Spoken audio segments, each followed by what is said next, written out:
morning everyone. My name is Jeen Mariya George. I am from Rajagiri Public School, Kalamassery, and today I will be talking on the topic Advancing on the Kardashev Scale, Black Hole Spheres.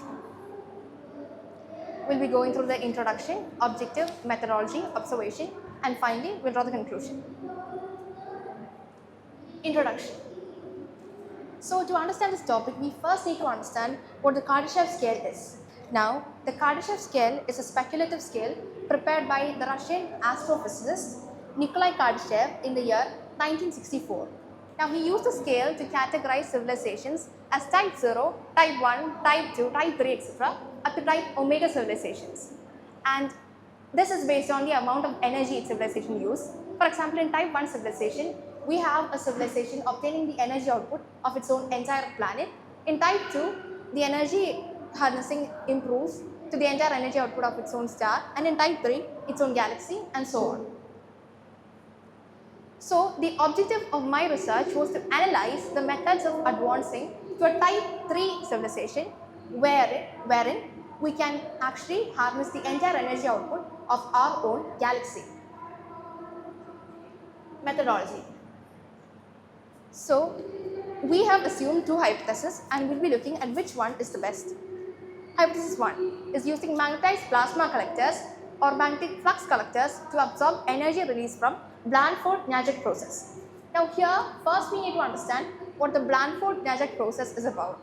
Now this was proposed by the scientists Roger Blandford and Roman Najac.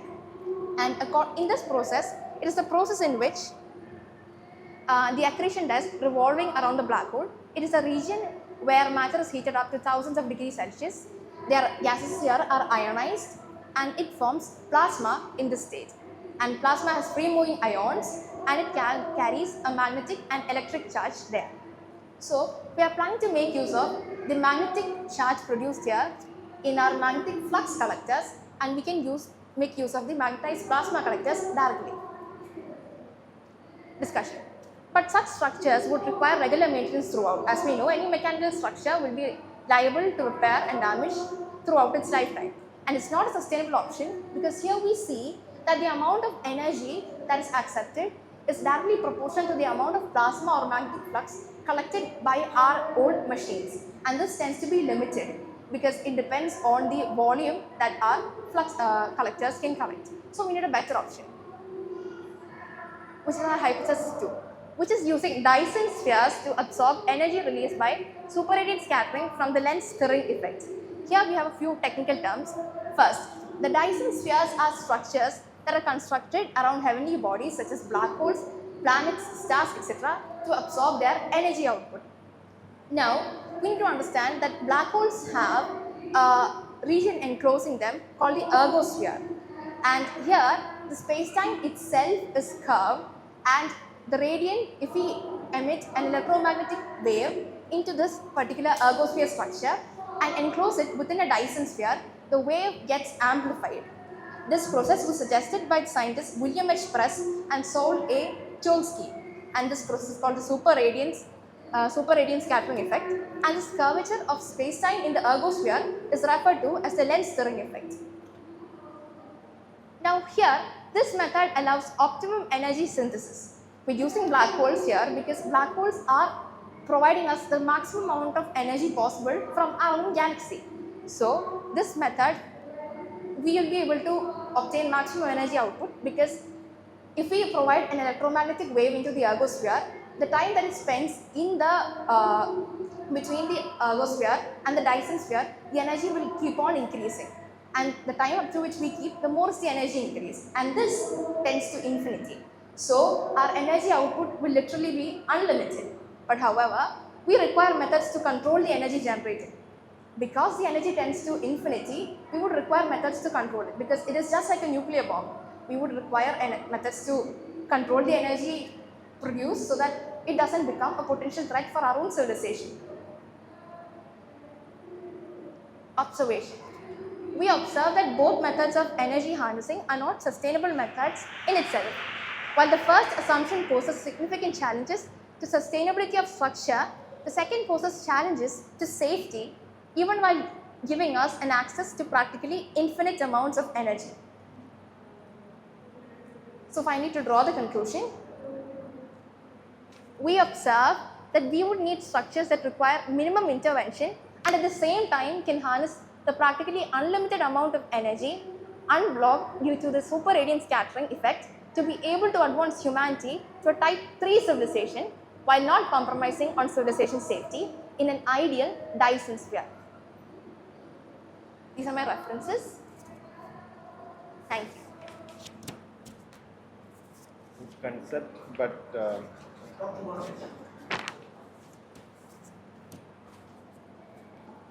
hello. Bill work ചെയ്യുന്നില്ലേ? Okay. So, can you explain what is type 3 civilization? Sure. Can I use my slides for reference? Yes, sure.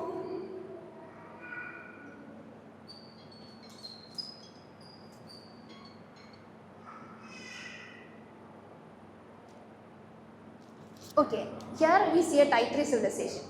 For example, in type 1 civilization, as I told, the civilization is able to actually get the full output of its own planet. In type 2, its own star. So in type 3, we will be able to get the entire energy output of our own galaxy. And there, why I chose a black hole is because we could get... To use for the humans, right? What? Energy for us.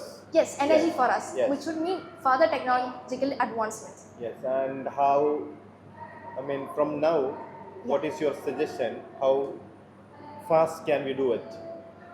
It will depend on our political schemes as well as international cooperation. This is not a single-handed project because right now humanity is standing on 0.75. We have not even reached type 1 where we can actually get... We don't have even one. Yes, we don't have even one. Yes.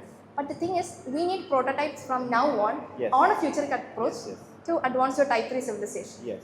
So I was actually looking into a futuristic perspective. Yes. But we have to first advance your type 1 civilization. Yes. And do you have any suggestion for type 1? Sure.